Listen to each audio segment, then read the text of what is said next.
I heard a voice behind me. I thought it was the neighbors, so I kept picking up yard waste. Heard it again, but then I realized, this was something different. It was outside of my earbuds. It was an audible voice. Took the earbuds out, and I very clearly, audibly heard her voice say, "Where have you been? I've missed you."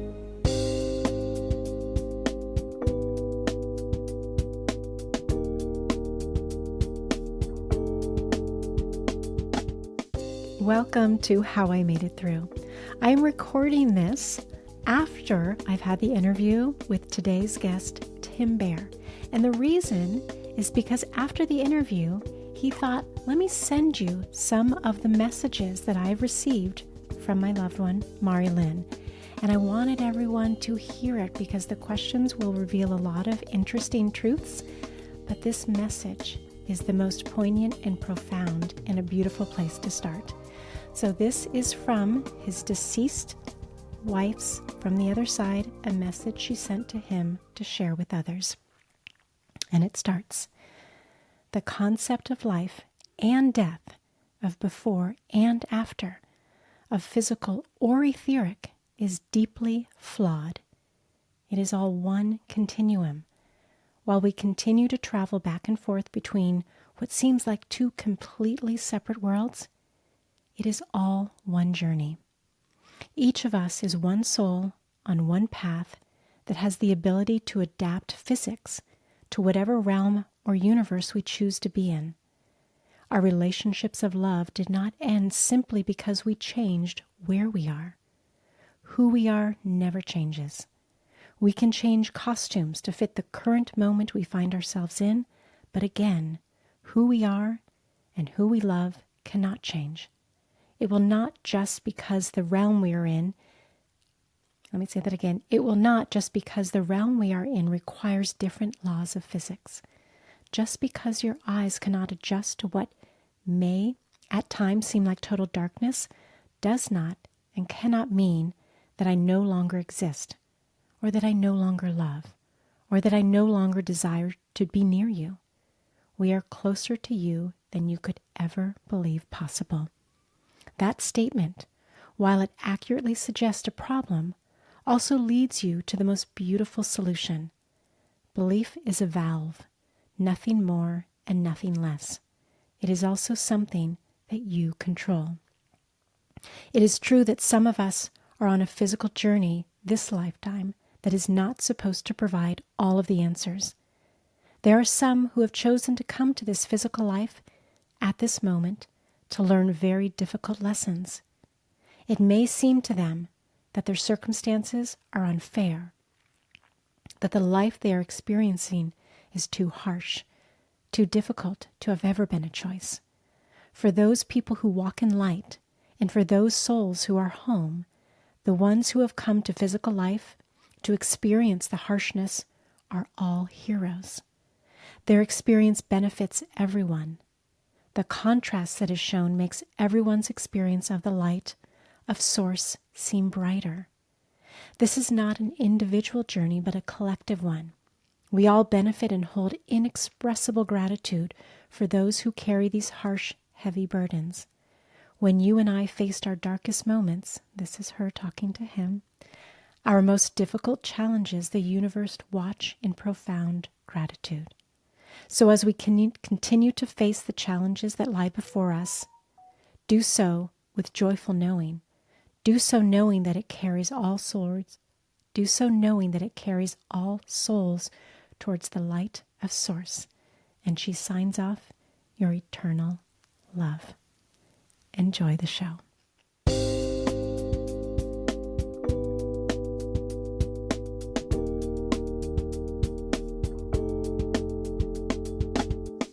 Tim Bair is a resident of Desert Hot Springs, California, where he resides on a 4-acre property near Palm Springs. He leads a tranquil life, spending his days with his loyal German Shepherd Bair and capturing the beauty of the desert landscape, flowers, and wildlife through his photography. Despite facing personal hardships, Tim found his soulmate and demonstrated to their children that love can conquer all of life's challenges. Tragically, Tim's beloved life And I forgot to ask, is it Marilyn or Marilyn? Marilyn. Okay. However it I want comes to say out it the is way you fine. prefer. Okay, Marilyn passed away in 2017. However, he discovered that he could still communicate with her and began documenting their interactions. Their conversations flow effortlessly, as if they were still physically together. In addition to communicating with Marilyn, Tim now spends time in meditation, connecting with spirit and recording their interactions. His dedication to documenting these experiences is a testament to his unwavering commitment and his dog, I hear. All dogs welcome. And his commitment to spiritual growth and understanding. It's usually my dog that's doing that. Tim, welcome. When he comes by, he'll be about this high, so he's kind of big. Okay, I can't wait to see him. I love it. So before we get started, your book is called, and I want everyone to hear this, Ever Near, a series of love letters transcending our understanding of life and death, and it became a bestseller on Amazon. So welcome very much to the show. I'm really excited to learn your story. Well, thank you so much for having me. This is wonderful. And your story is so healing and so important, and that is really the mission of this show, to help people to awaken to whatever spiritual contract they are here to fulfill, and to understand that none of us really die. And so what I ask of the listeners to support this mission, there may be people who really need to hear this. So taking less than 10 seconds, please hit like and subscribe, because it helps with the algorithm to share these powerful stories. So I would love to start with you knowing she was your soulmate. Did you know this right away, or can you share a little bit about who she was on the planet and who you and she were together? Sure. We first met. We were married to other folk. We first met in a church. As soon as I saw her, I was completely aware that we were very close in a way that just wasn't common to me at that time in my life. It's like her eyes just pierced into me. But I was in a place where that sort of thing was not allowed. And so I looked away, and our families became friends over several years. She's told me since that at that time she was fully aware of our connection and accepted it and embraced it and was expecting us to be together at some point in the future. Interesting. And the journey to get us together was pretty intense. Yeah, is that something you'd like to share with us? Sure. Over the years, my life started to just implode. I did know that I felt a lot better when I was around her. I was that aware. Our friends and families joked constantly that someday we would own them and they would work for us, and that we would be together. It was a constant running joke between 5 church families, and I was the last one to be aware of it. But as my life got more difficult, my job, I had to change jobs. There was a period of time where I was unemployed for 8 months because of the stress that I was under. And during that period in time, I found out that my adult cousin had molested my daughter for years. Oh my gosh. And that really, really became difficult for me. I was laying on a friend's couch instead of going to work, and my friends were doing my job. And I wasn't really able to tell anyone exactly what was going on. And finally I decided I would tell Marilyn. She was the only person I trusted. I met her.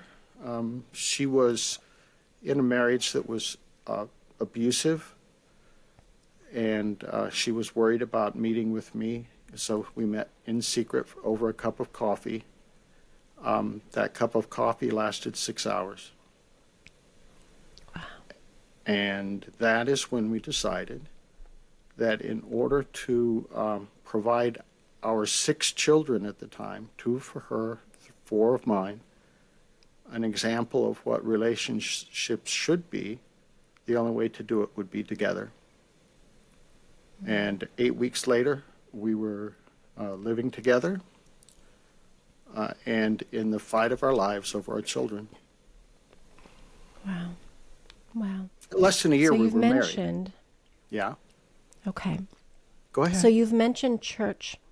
You've Yes. mentioned church a couple of times. So you and she were both deeply religious. Has that changed in any way, or has it remained the same through this journey? It changed immediately. Both of our families were deeply set in the behavior of being a church person, but we were not taught any of the faith that goes along with it. When we got together, our church leadership asked us to come in, and they told us that we could do whatever we wanted in private so long as we were publicly good church members, or they would throw us out. Got it. Wow. And we decided that we would rather not be there. Yes. Our experience of things of spirit expanded from that point incredibly fast. Say more about that. How did that Well, happen? What did you experience together? We ended up having a long commute to work. We were living in Lancaster, California, and she worked in downtown Los Angeles. So it was about, on a good day, an hour and a half commute. On a bad day, 3 hours. And we started listening to the audio book that had just come out, Conversations with God. I know it well. And we only had maybe three days of commute, and we finished the book.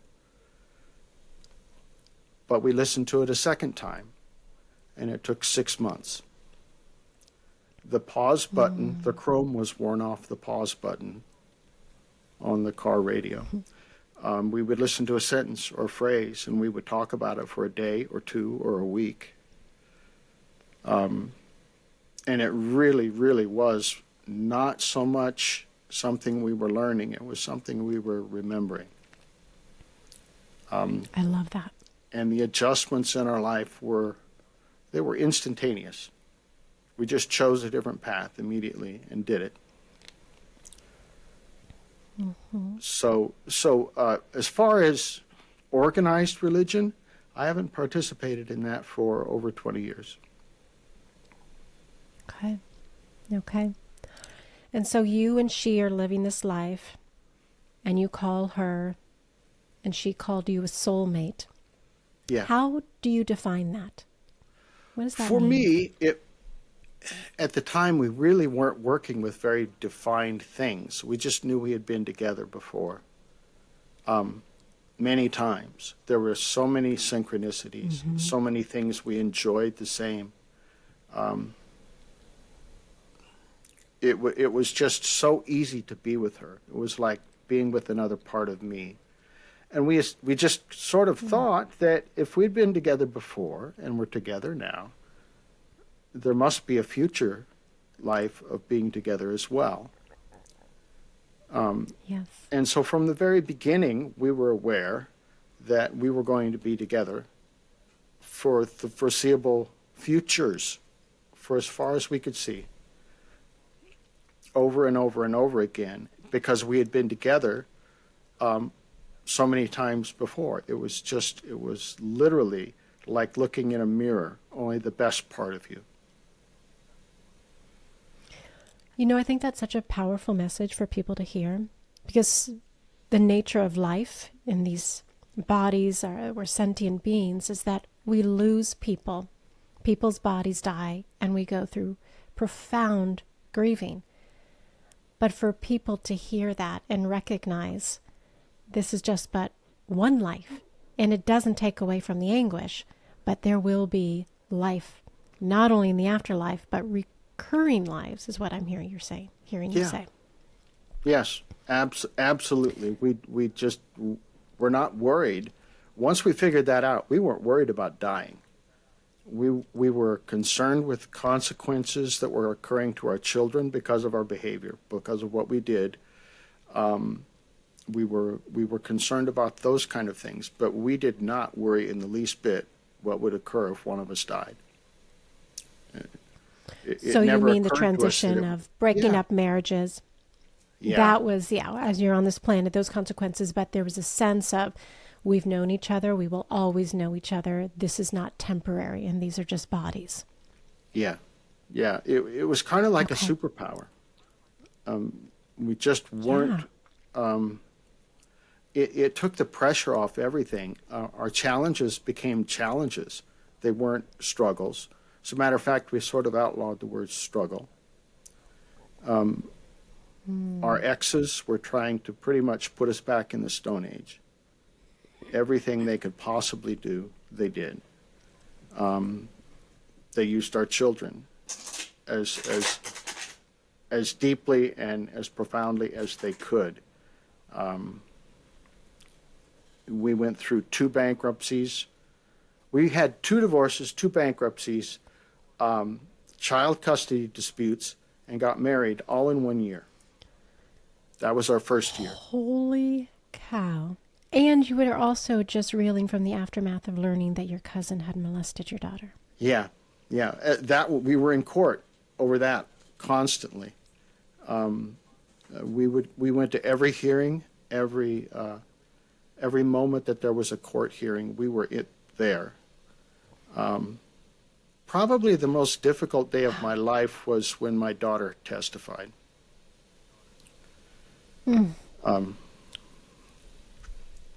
How old was she, may I ask? She was 10 to 11 and 12 when she was molested, and she was about 13 when we were going to court.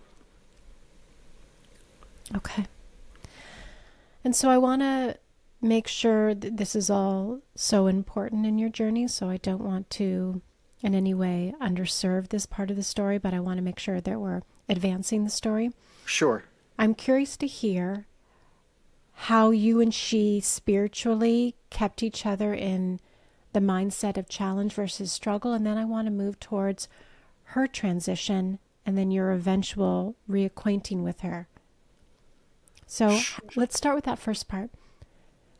How did you and she sort of spiritually buoy each other in a way that was so meaningful so that listeners can start to understand what does that look like and sound like and feel like for you? For us, it was just being together, being in proximity, even being in the same room.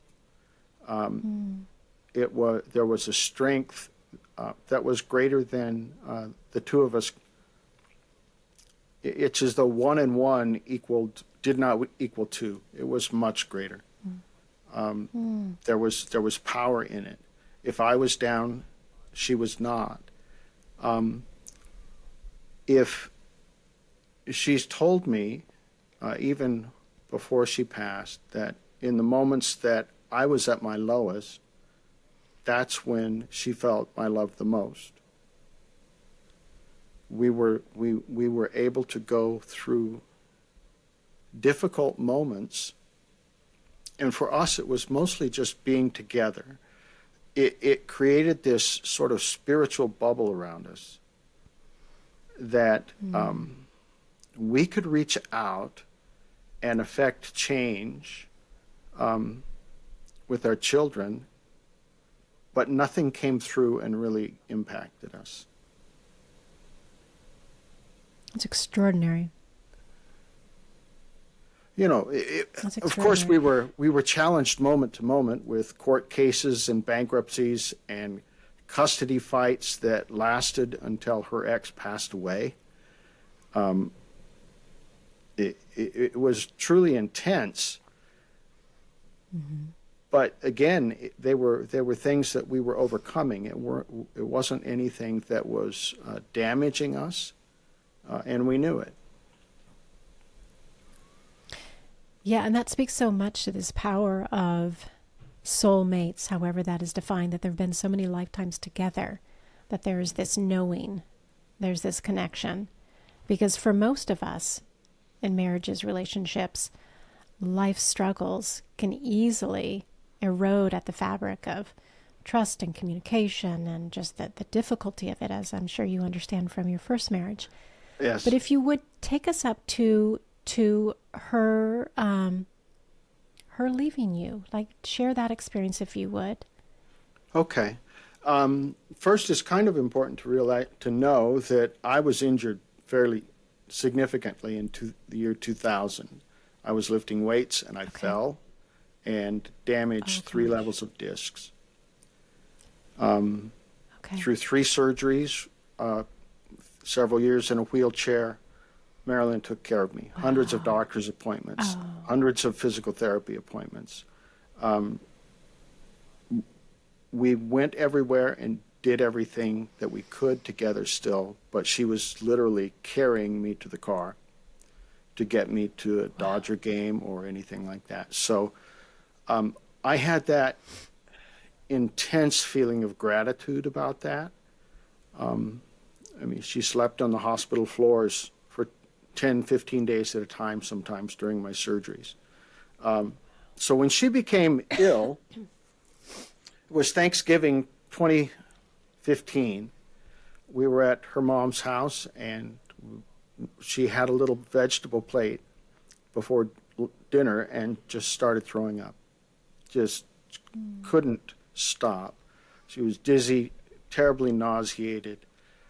I had taken enough pain medication to go to the event that I wasn't able to drive, so I couldn't get her home until 8 or 9 o'clock that evening. I finally drove her home. On the way home, we just looked at each other and knew that we were stepping into the beginning of the end of her physical time on Earth. We just knew. There was no... You just knew. That wasn't just that she was... limited talk. We just looked at each other, and we were aware that this was the beginning of this phase of our life stopping. Something new was coming. We had scheduled our 20th anniversary trip to St. Lucia, to an all-inclusive resort. She was so nauseated that the entire time that we were there, she couldn't eat or drink anything. By the middle of February... How old was she at the time? 54 years old. My age. We were beginning to... she was transitioning out of working at her family painting business to try and be a bookkeeper at home, getting several clients. So she was home a lot, but she would go into work. Even through February, she was going into work, but she was so sick she would come home midday. Right. Finally, through her stubbornness, I talked her into going to see her doctor. And she hadn't seen a doctor this whole time? She wouldn't do it. She was too busy. Just wouldn't go. Oh, my goodness. She was too busy, and I got her to go, and that was on a Tuesday. Thursday, we had an image, did some imaging for her stomach. It took her 2 hours to drink the contrast fluid, because every time she'd sip it, she would get nauseated. Right. Right, so it just took a long time to drink the fluid. That was Thursday. Friday, she came home from work and was too exhausted. She went to sleep.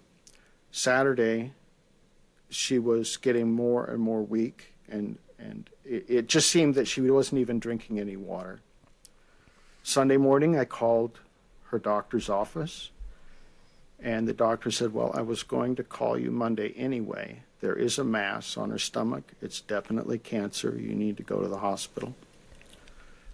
So I picked her up and put her in the car. Actually kind of drug her to the car because my body wasn't prepared for this kind of thing. She was still driving me to every doctor's appointment through this process. And as we got to the hospital, it was full. I mean, there was nobody there. They didn't have a bed for us to go to. They admitted us, but we were still in the emergency room. And we realized that the Wi-Fi there was good enough. We could stream the Daytona 500. And I got into her bed with her, and that's what we did. We watched the Daytona 500, some tennis replays, and we spent the day doing what we would always do. They got an IV in her. She started feeling better. And by Monday, she was running the office again from her hospital bed.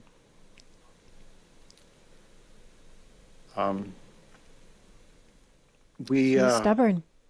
Yeah, she was, and everybody came to see her, and we had a really good surgeon and an oncologist, and they believed that by Thanksgiving she would be cancer-free. There would be chemo, there would be surgery, there would be a couple more rounds of chemo and radiation, and they thought that within 10 months that they could beat this thing pretty well. So we started going to chemo.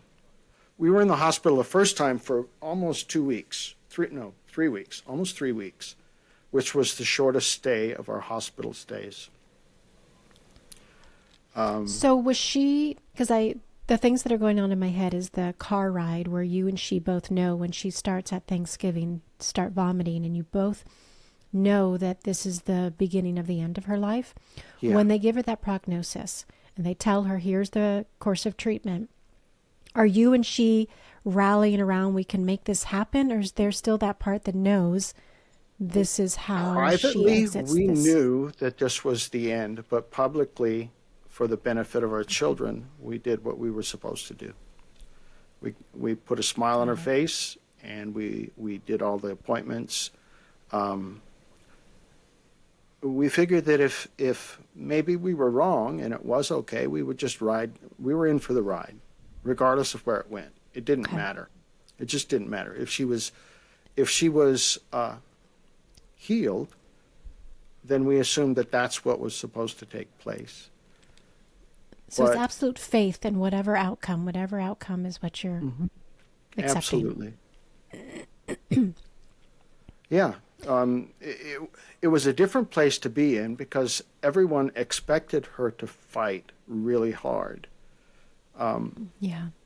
And so we lived up to those expectations.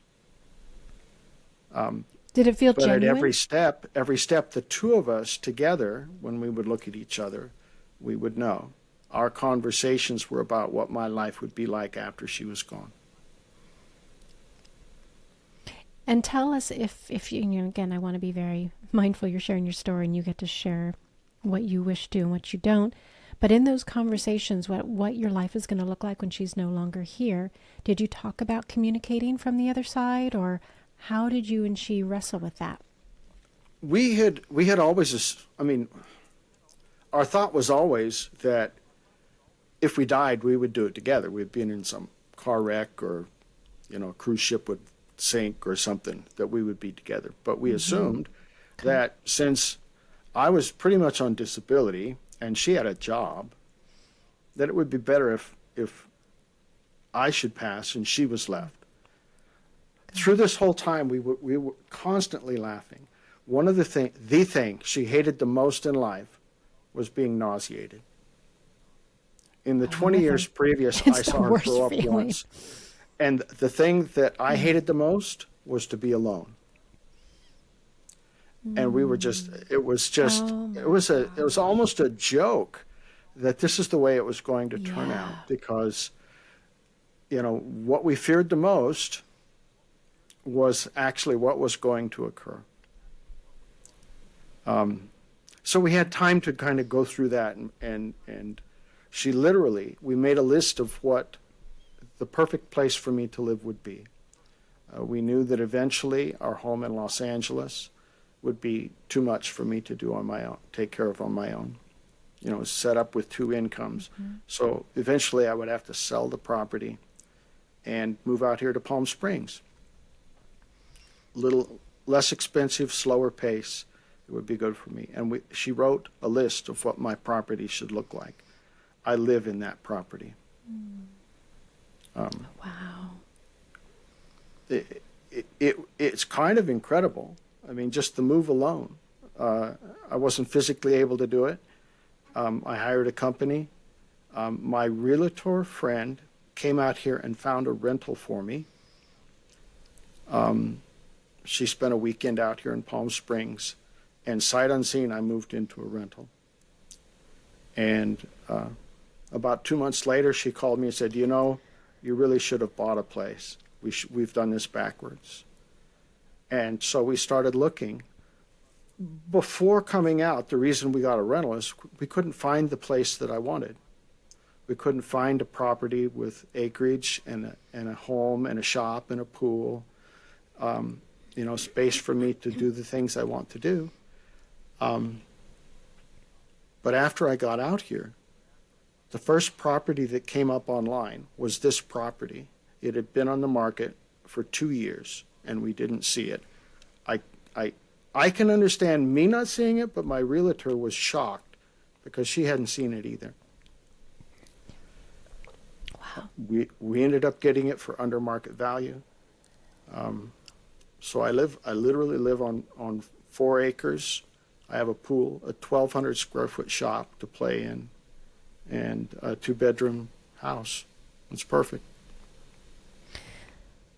Well, what I'm hearing is being divinely held. But Yes. that's how I see it. And you're nodding your head. But what is your belief system around this unfolding in the way that it did?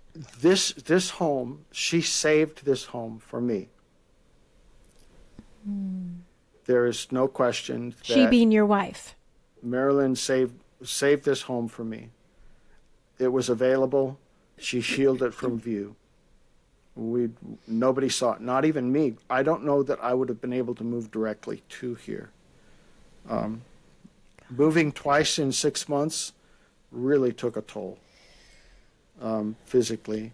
I was already having trouble walking around, and after moving twice, I could barely get to the kitchen. Oh, wow. Which is how I began writing. Well, so she's now parted. She's on the other side. Right. You are in your home. You begin writing. Have you already, after her death, have you had communication with her? Yes. About a week after she passed, we had scheduled a service for the first week that my children could come from out of town. The first time that all of the kids could be landed on Father's Day. Nobody's going to come. You know, nobody's going to come. And by this time, we really didn't know that many people because my injury had shrunk our life. Yeah. For the most part, it was the two of us and maybe her brothers or our kids. But we had really no friends. So I figured nobody would come. At any rate, I'm getting ready, getting the house ready, because I know I'm going to have 5 families, my children, staying at the house. There's going to be, at the time, 7 granddaughters, and moms and dads all living at the house. So I went outside to just clean up a little bit of the backyard. And I hadn't been able to talk to her yet. This was about a week after. I was a little bit bummed that we hadn't figured this out before. We knew we were going to. We didn't talk about how. It was like we just assumed. And for a week, nothing. It was like I was staring at a cell phone that had no signal. I decided that actually, in retrospect, it was suggested to me that I should go back to where our journey began. And I downloaded Conversations with God onto my phone, put my earbuds in, and went outside to do the yard work. 20 minutes later, I heard a voice behind me. I thought it was the neighbors, so I kept picking up yard waste. Heard it again, but then I realized, this was something different. It was outside of my earbuds. It was an audible voice. Took the earbuds out, and I very clearly, audibly heard her voice say, "Where have you been? I've missed you." Oh, my God. that's pretty much the reaction I had. So Are you having chills? I mean, tell me more about your reaction. Paint that picture. it What was that it was like. overwhelming. I had to immediately just sit down, and from that point, the audible part of our conversation stopped that day. And from that point, I hear her voice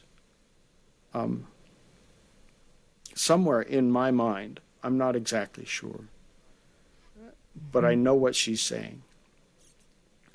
At that It's time, the it felt like, cognizance. yeah, I felt like I could hear best if I was outside. And given that my injury was substantial, I didn't sleep well. So at 2 or 3 in the morning, I would wake up and it would feel like if I didn't get outside to be with her, it was frantic, like I was underwater and woke up from a dream where I hadn't been breathing or something. I had to get outside. It was overwhelmingly compelling to get outside. And on those early morning walks, we talked about everything. She convinced me to get a dog. I didn't want another dog, but I finally gave in. I thought I was going to trick her. I said, "I'll get a dog, but if I don't see a large breed, very young puppy with a name that I know online, I will have tried and I won't get a dog." And I heard her say, "Sure, go ahead." And Setting up some conditions. yeah, I thought I'd tricked her. I thought I'd figured it out. I wasn't going to get a dog. The first pet that came up was a cat, and I'm allergic to cats. So I thought, well, see, I'm doing it. I've got the upper hand here. The second dog that came on was a German Shepherd puppy, 1 month old, with the name of Bair. Our previous dogs were Baby, Buddy, and Betty.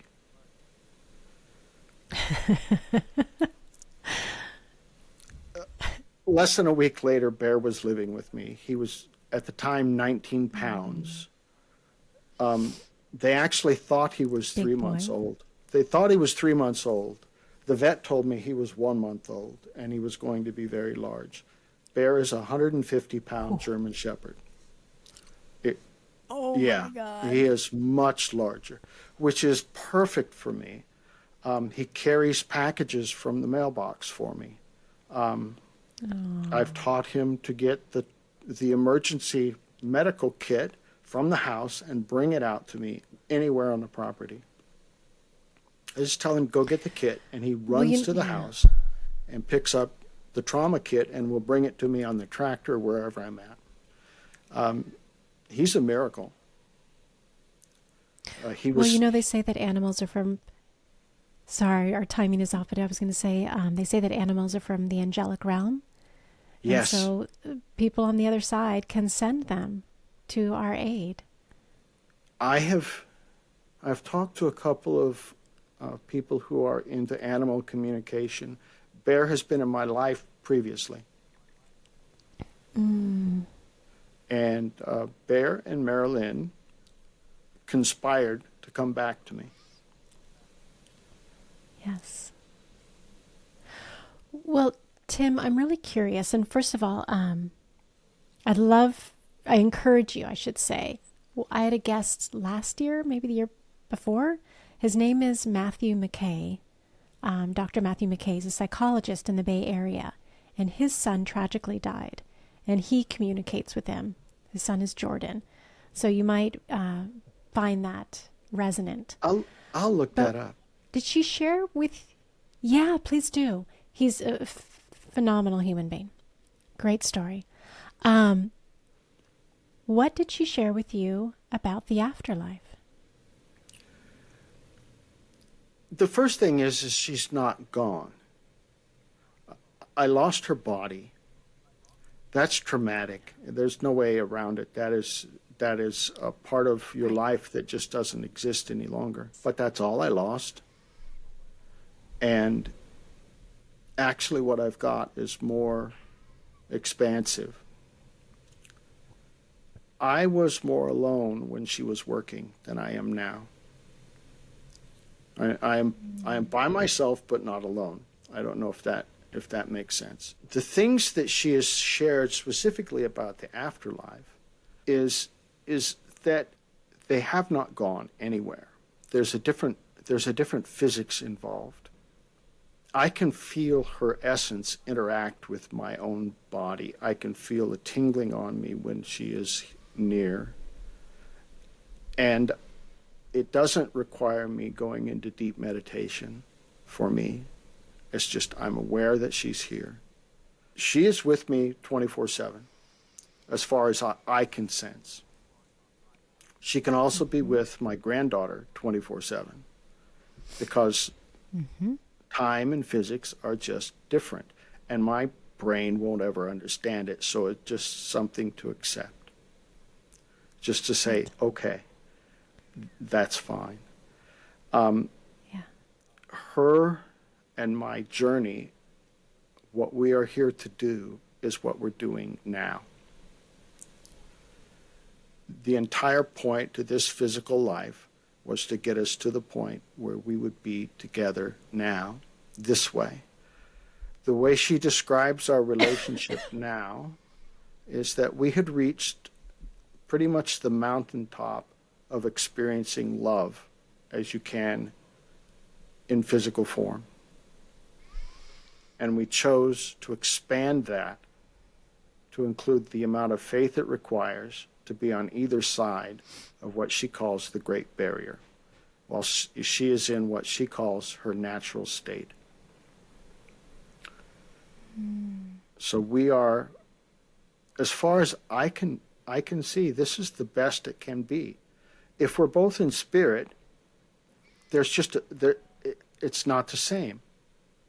But while we're on either side, we can both experience either side. She can experience physical life through me, and I can experience the expanse of the spirit world with her anytime I choose.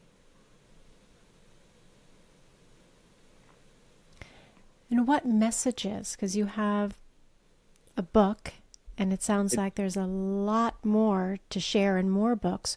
What do you want people to understand that she, in spirit form, is teaching you that we don't understand?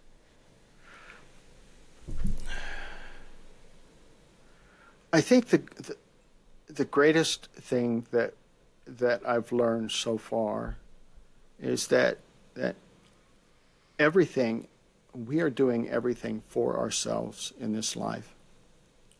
That everything occurs to us at our direction. Even those things that are deeply challenging and hurtful are for our own expansion. Trying to think of one of the things that she said recently, that as we walk through this life, we are doing it in a way that benefits everyone. My experience of heaviness and challenges lift the souls of everyone else. As I walk through this life, as I work through my challenges, I'm bringing enlightenment to everyone else.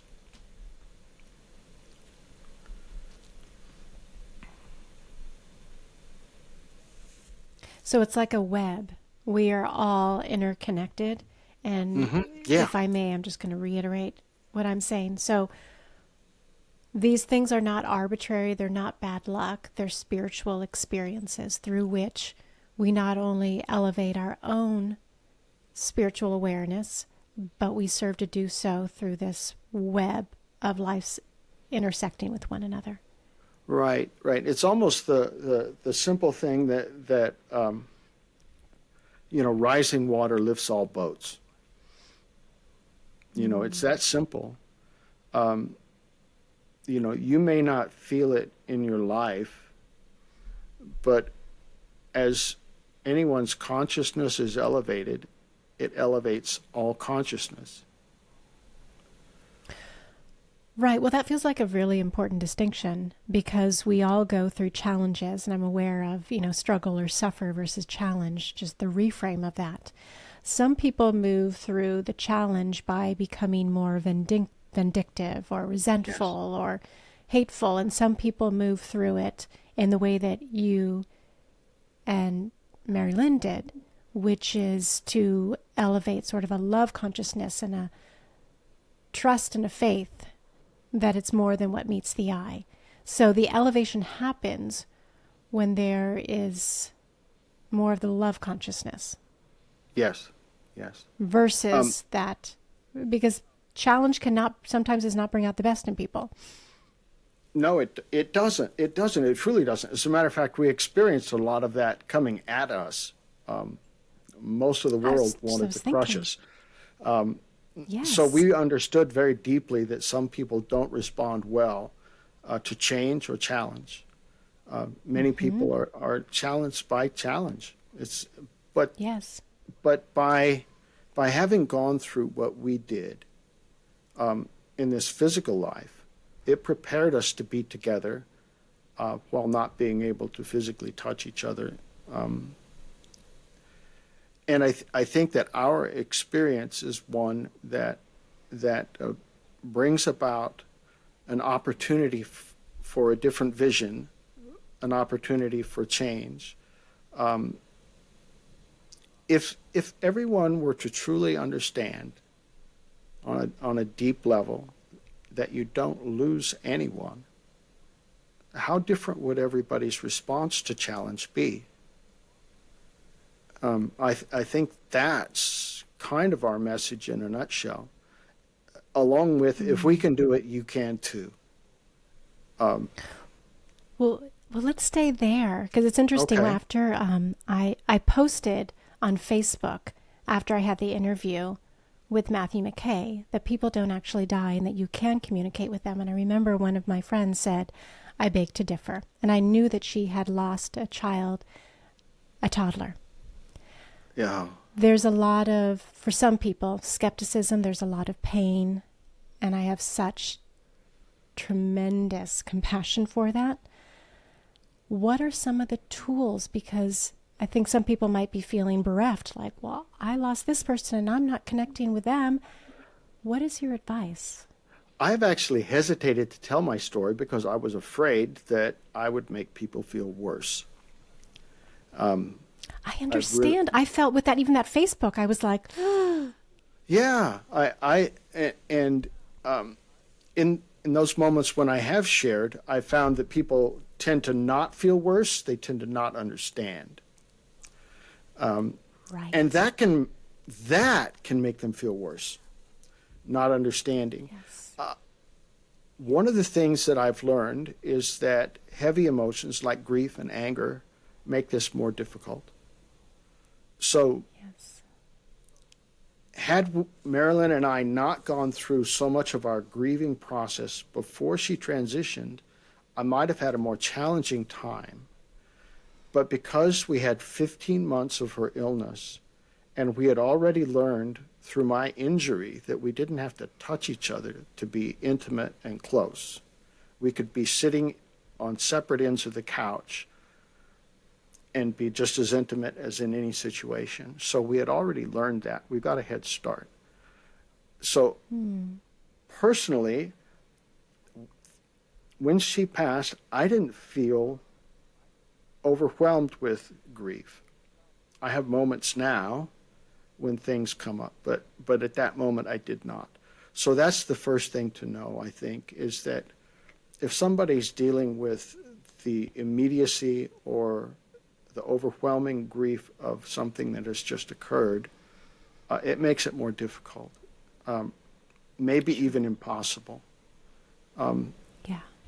Those friends of mine who are mediums typically don't really encourage anybody to come to them until at least 6 months after their loved one is gone, because those emotions make it harder.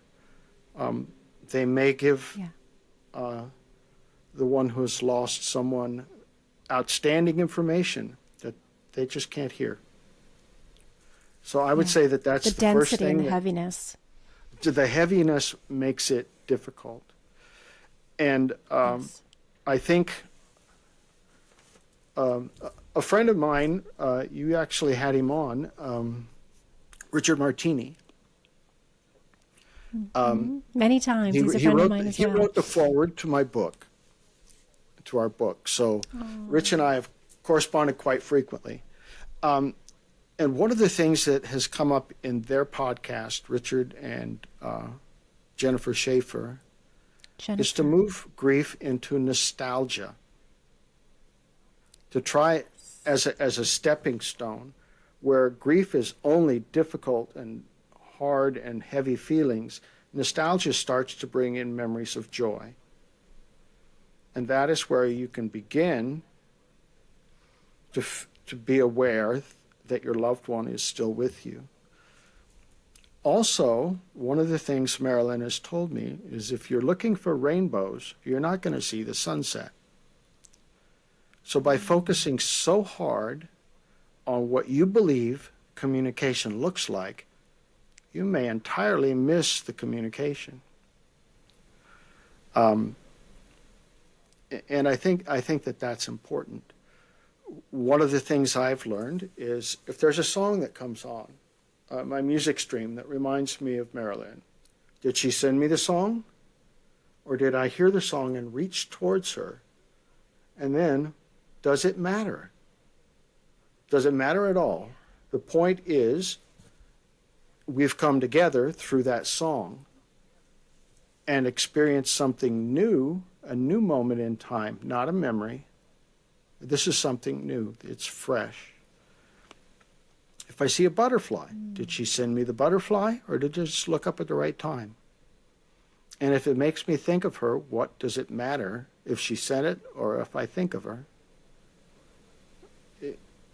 I think that that's one of the things that I've learned. I love that. No one has ever said it like that. I love these moments where people capture something new in a way that I'm like, God, I'll never forget that.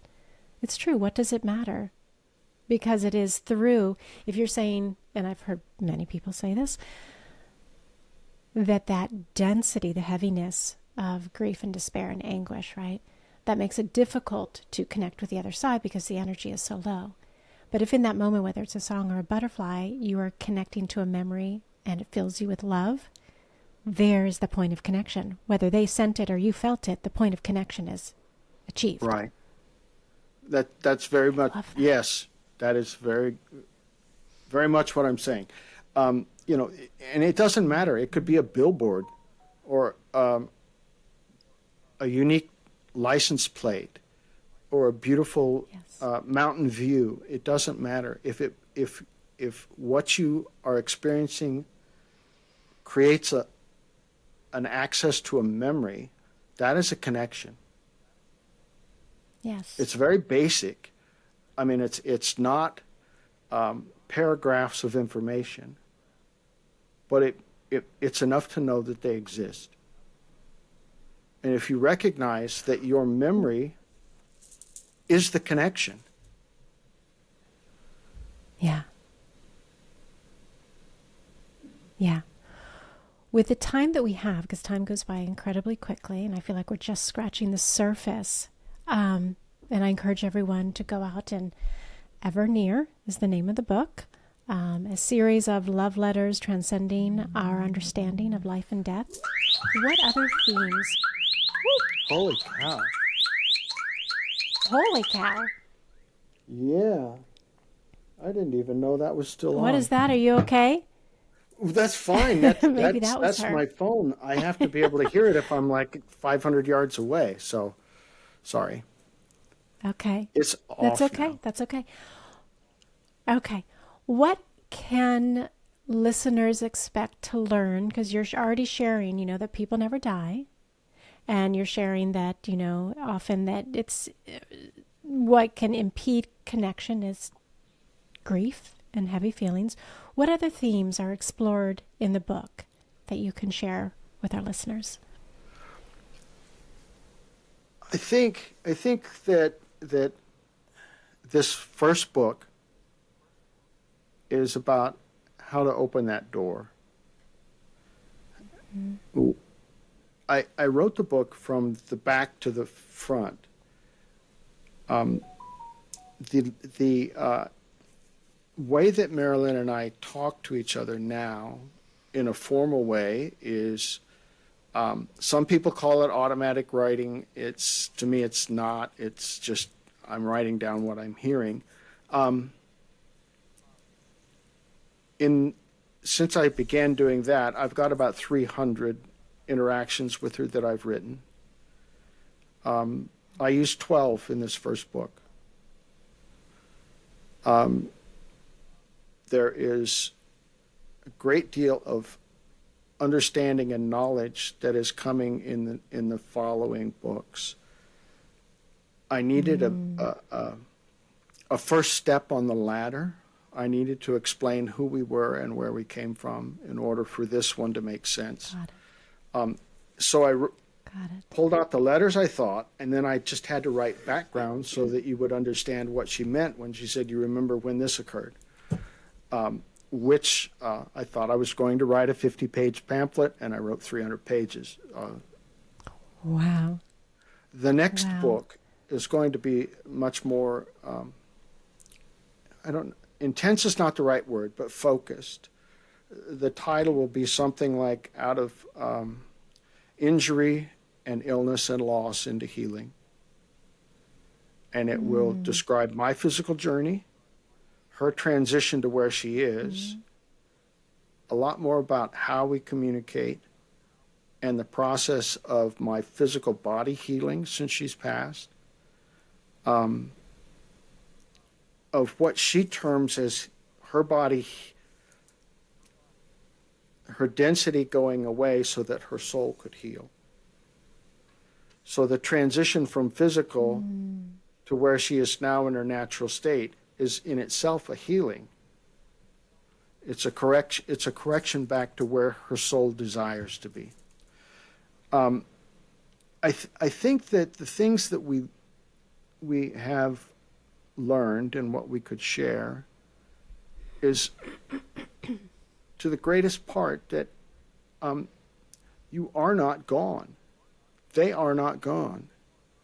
Every single person you think you have lost is sitting right beside you, sometimes tapping you on the shoulder, sometimes screaming in your ear, if you would just pay attention. And each of us have the capacity to do that in one form or another. And it's not, Grandma loved cardinals, so if I don't see a cardinal, she's not talking to me. Yeah. It can't be that. It can't be conditional. It can't be conditional.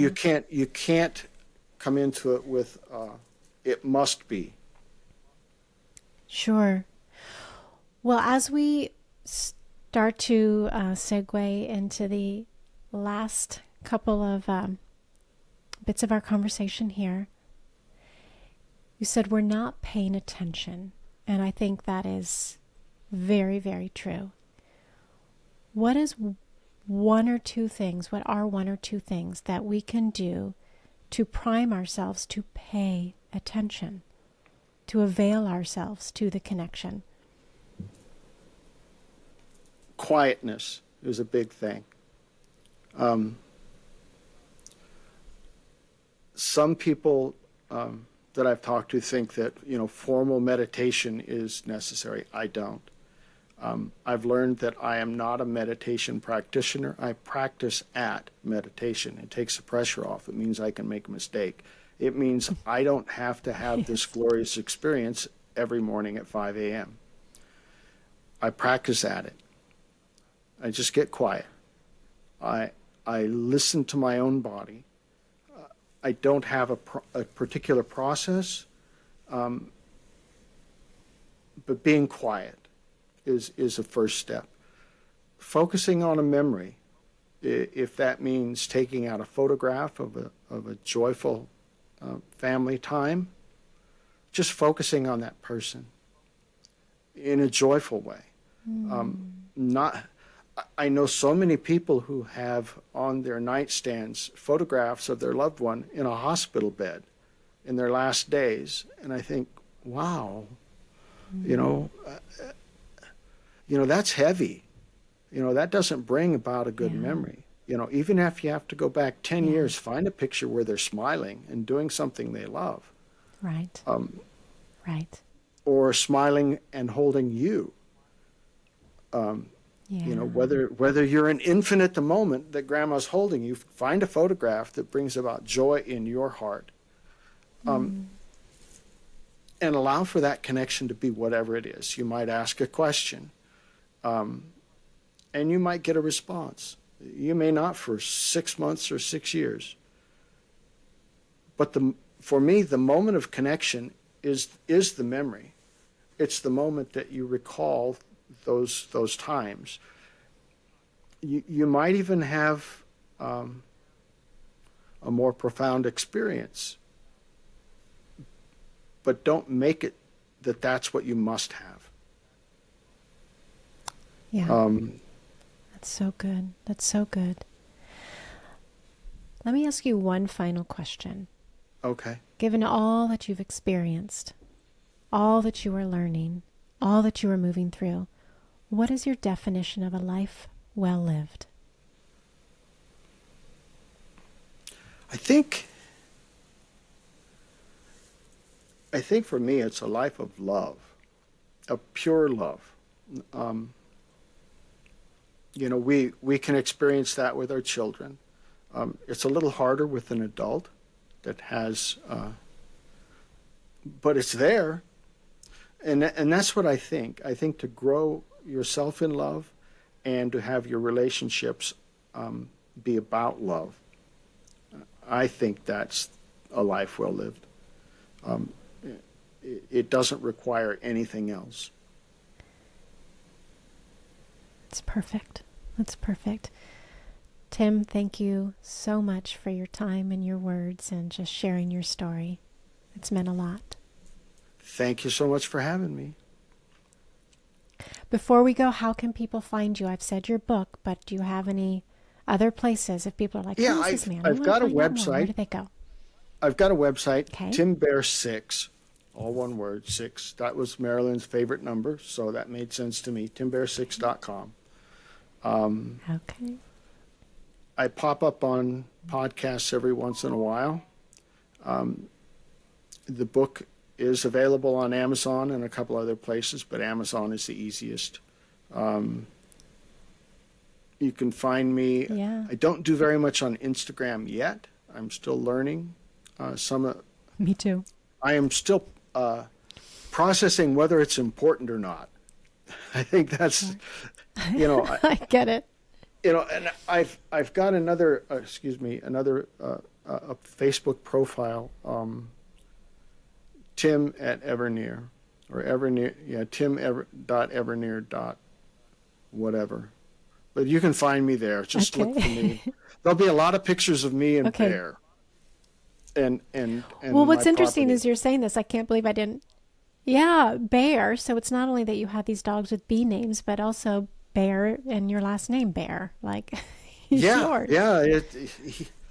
It's like how can you argue when something like that occurs? It's so obvious. All right. Once again, thank you. Thank you so much. Thank you. How I Made It Through is produced and distributed by EIQ Media, LLC. Elevate your emotional IQ with podcasts and content focused on overcoming adversity, leadership, mental health, entrepreneurship, spiritually transformative experiences, and more.